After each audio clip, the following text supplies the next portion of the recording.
Godot 4.0's first stable build is out, and it's a little surreal because I kind of thought it would take more time, but it's here and everything has changed. I figured I should talk about it because I've been using Godot 4.0 on my own fan game, so let me share my opinion about it. First of all, project load times are super fast. It's definitely less noticeable on lower end hardware, but for higher end, it's definitely a great plus. Godot 3.0 load times were good, but if you used either builds, you may notice a difference. Second, all the UI is better. They're now using the native OS windows instead of their own custom windows, which is a thing I noticed. I'm not really inclined on the low end, but it is better for some things.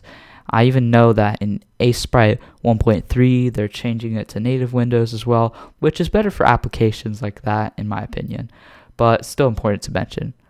UI is more rounded and they have some better themes, but that's just personal preference. The most important thing is primitives and major overhauls in syntax, some for the better and some for the worse. I didn't really get why I need to move things like controlling the size of the window and stuff to its own class, which I can see how it's better, but it was kind of easy to understand that for stuff like window controls, it's part of the operating system class because that's what would control that stuff. And the last minute animation tree changes definitely caused some problems with my game. It wasn't really clear how to migrate properly, and when I tried, I couldn't do it, so I'm stuck on Godot 4.0 Beta 13.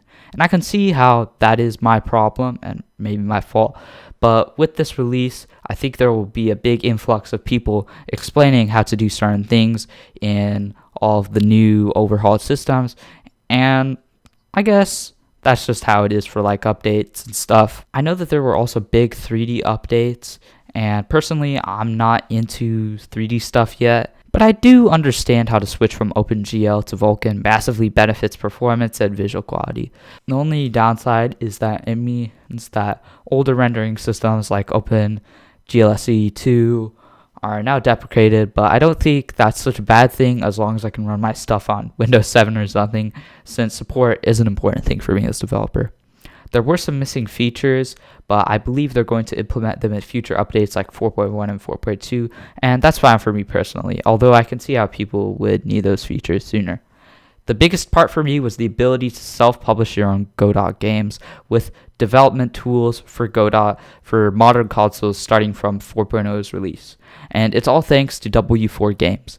Now, I'm not currently doing this, but it was definitely making me consider switching to Unity later on. Now, I have no reason to switch to Unity, and I can stay on Godot working on console ports by myself. And all I would have to do is get a developer account and go through and get a dev kit and whatnot, whatever the process for that kind of stuff is. In my opinion, all of this makes Godot the best game engine right now. Of course, there are certain engines that have their own merits, like Unreal, but with all the new features Godot 4.0 added, it's safe to say I would never have a reason to look at Unity right now.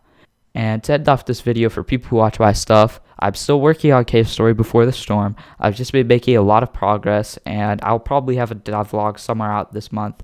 And here's a screenshot of how big it is currently, and it's definitely not small work, but that's it. Just wanted to make a video on my favorite game engine currently.